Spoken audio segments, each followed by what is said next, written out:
What's up, guys? I'm Taylor with TK Disc Golf, and we are back with another review video. This time MVP has sent us the Reactor. It's their newest mid-range for 2020. Back in 2019, around the fall time, they had sent a lot of molds that were unpopular and weren't compatible with their current molding, their new HQ facility. They sent a lot of them out of production, so this is the first mid-range since then. It has got 5 speed, 5 glide, minus half turn, and a 1.5 fade, slotting it somewhere in between the MVP Matrix and the Axiom Pyro. So I'm really excited to take a look at this thing with you, so let's review. Starting off with some hyzers, holds it really well. When thrown on these extreme hyzers like this, I'm not seeing too much of that half turn at all. It holds it really well. The 5 glide is very prominent. I mean, it flies just as glidey as my Matrix, but doesn't want to have that little bit of a pop-up that a Matrix would have even on that hard of a hyzer. But throwing flat, I was still getting it to fly absolutely dead straight. Even throwing as hard as I can, I wasn't seeing too much turn, which is really cool to see. The Matrix, when I throw flat, will get quite a bit of high-speed turn before it wants to fade back at the end. So with the Reactor, I was having to throw it on a tiny bit of flex to keep it absolute dead straight, whereas the Matrix, I would throw it with a tiny bit of a hyzer flip up to dead straight. So really, it just depends on the shot, what I want to do with it. Moving on to those anhyzers though, really loving it for that. It holds it for quite a bit and then always predictably fades out at the end for me. The Matrix, I would go hard anhyzer and it would just stay turned over the whole time, but if I need something to flex out really late and not as dumpy as a Pyro, I would definitely be reaching for the Reactor. Moving on to the course though, we're going to play a couple random holes here at Golly Park. This one's 300 foot downhill. I usually throw a Matrix on this hole anyway, so I pretty much threw it exactly how I would, and it went dead straight and got me inside the circle for a putt.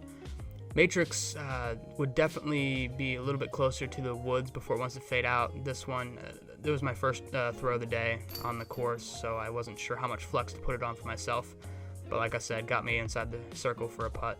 I'm going to try a little bit of forehand action here on hole 4. It's only 190 foot.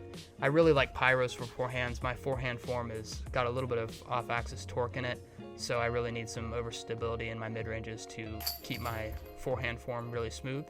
But at 190 foot, the Reactor was perfect for the shot. This is one of my favorite holes at the course because it is one of the few holes I have not gotten a 2 on yet. It's just a really weird angle, but the Reactor actually punched around the corner really well and got a good skip off the mound. And this was honestly, I'm not even kidding, one of my best shots on this hole. It got me just heading down the hill right here into this little valley, leaving me probably like a 60-foot putt.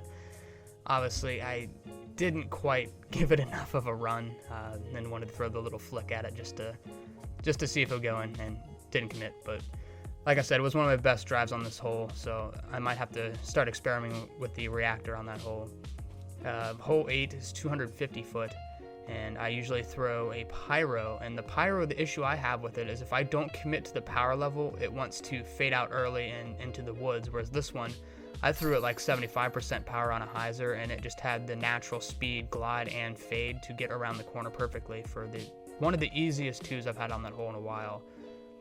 And this hole, I would usually go my Matrix just because I can trust it to go dead straight and turn right, but I put this one on a flex, and it actually scooted all the way up to the basket, leaving myself, but no problems there.